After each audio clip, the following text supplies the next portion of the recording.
Before this video starts, I just want to give a massive shout out to all my channel members. If you want to receive a shout out, then become a channel member today and you'll be shown on screen like all these other channel members here. Anyways, enjoy the video. Talents. Those things that can enhance a unit's potential a great ton, but require the rather hard to acquire resource called NP, so you must know where to invest it so you can get the most out of your talents. Some talents can make a unit go from being good or decent to outright revolutionary. Some examples include Cancan's Double Bounty, Sanzo's Angel Targeting, and Dancer's Wave Immunity. These talents make all of these units so much better as it opens new ways to use the unit. On the other side, you have the resist talents. Before I get to explaining my issues with them, I think it would be best to understand what resist talents are in the first place.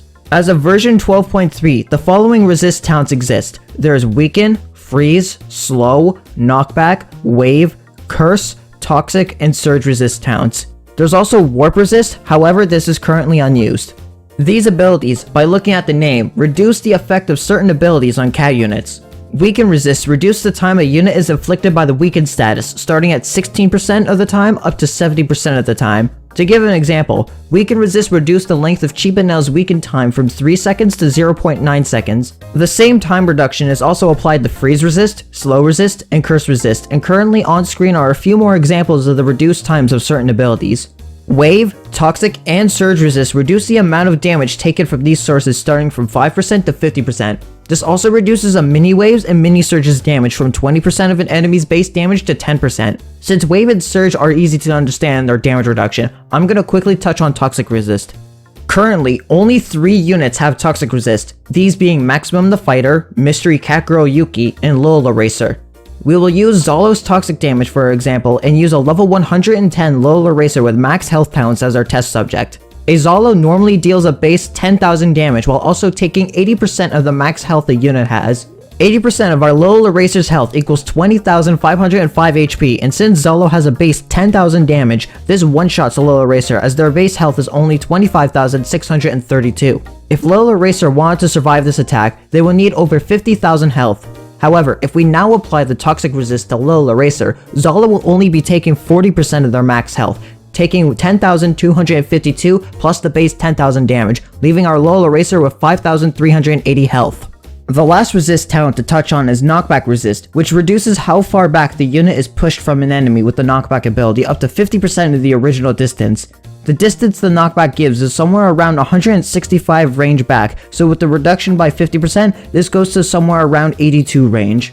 Now we can discuss the flaws of the resist talents. The main flaw with the resist talents is that their effects aren't noticeable at all in 90% of scenarios and end up being NP traps more than anything. Most resist talents do little to help a unit, and that NP you invested into getting those talents could have been spent elsewhere on a talent that's actually useful. In order to highlight this, I will be using 3 examples of units who would be a lot more amazing if their talents were immunities instead of simply resisting them.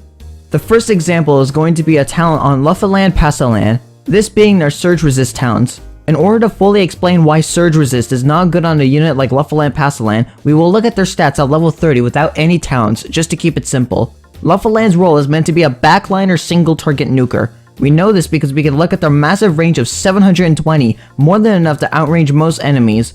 We can also see their attack of 124,100 with a 20% chance to land a crit, allowing them to deal absurd damage.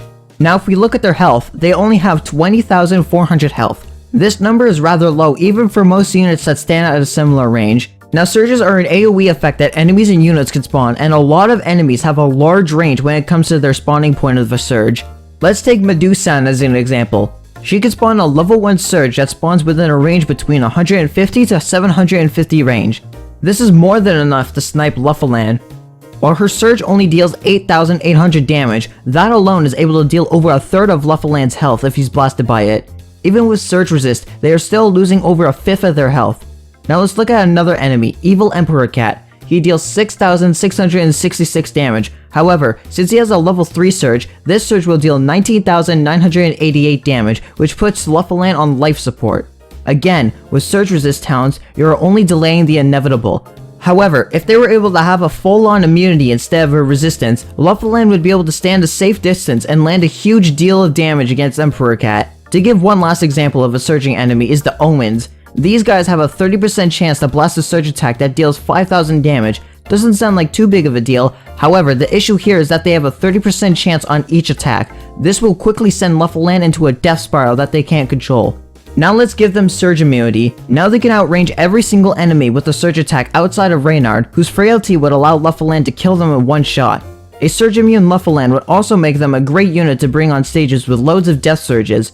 Death Surge enemies like Cindersnake are usually spawned in as a group, as their Death Surge will leave massive holes in your offense. However, Lufaland being Surge immune wouldn't have to worry about this and be able to tank a Surge without being sent to their deathbed in 2 seconds.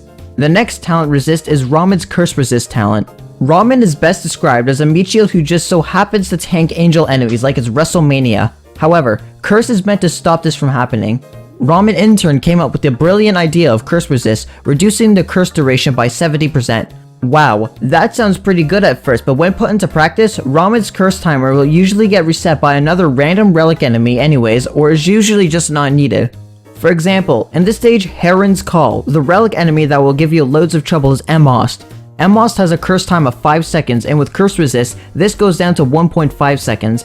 The issue here is that Emost's attack rate is a third of that. Otham is another enemy who has been paired with angel enemies in the stages Rustberg Vortex and Bare Fangs at the Throne. The issue this time is that Otham has a curse uptime of 2 seconds, which doesn't even give them a 100% curse uptime. With Curse Resist, this number goes to 0.6 seconds. The only stages where Curse Resist would be truly beneficial for you is Darkened House. This stage is filled with angel spam, and there's a relic doge base, which can curse your units for 10 whole seconds. Curse Resist would only make this last for 3 seconds. The main flaw with Ramen's Curse Resist is that Ramen is so spammable that it doesn't have that huge of an effect of a Ramen or 2 are cursed, because you'll still have loads of extra Ramens flooding in that aren't cursed. If you've been watching the background footage, you'll see that I've been playing Darkened House twice. One of these runs shows a Ramen with no Curse Resist and one with max level resist. While the Curse Resist did make some difference, I didn't feel like it's enough to justify dumping a ton of NP into this talent when you could be getting more important talents. Curse immunity here would help Ramen survive some extra angel encounters, but to be honest with you, Ramen is fine on their own even without curse blocking abilities. The last resist talent I want to cover is any unit with slow resist. Everyone knows that slow resist is the filler talent when Ponos can't think of anything else to give a unit. To give a short list of some of the units with this amazing talent, we have Beefcake Cat, Pastry Cat, Heavy Assault CAT, Gato Amigo, Cats in the Cradle, Ice Crystal Cat, Dread Pirate Catly, God Emperor Kamakura, Divine Kai and Coppermine, Weed Whacker Cat, Mer Queen Ruri, Bazi Bastra, Mizu Ririn, and Fiend Cat. Slow resist, as stated at the start of the video, reduces the slow time by 70%. In practice, most enemies either have too little of a slow time for this to really matter, or their slow time is so long that units will just get slowed again. Imperator Seal is an enemy with a rather small slow time, only lasting 2 seconds. With slow resist, this number goes to 0.6 seconds. Dabu the Dead's slow time goes to 3 seconds, and at first this may sound good, but the issue here is Dabu is too niche of an enemy for it to really matter, and you're better off using tanker units who can actually tank Dabu's hit. Emost, as mentioned in Ramen's Curse Resist section, attacks too fast for the slow to actually end properly. The last enemy to touch on is Crockley. For those who don't know, Crockley has a 100% chance to slow your units for a whole minute, so you would think this is the best case usage for slow resist, right? This would drop their slow time to only 18 seconds long. The issue? Crockley still has a slow uptime of 362%. I will put a few more examples of enemies who can slow and how much their slow time is reduced, but you can still see the main flaw. The time difference is too small for there to really be a noticeable difference. In fact, let me put up a few examples of every other resist talent.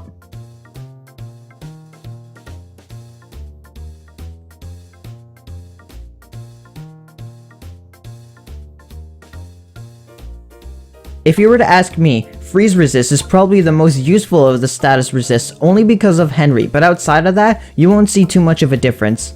I made this video because I've ranted in the past about resist talents before, but I couldn't get my full thoughts out because I tried to avoid going on to long tangents, but since I'm making a dedicated video about it, I could freely rant about these talents for as long as I want.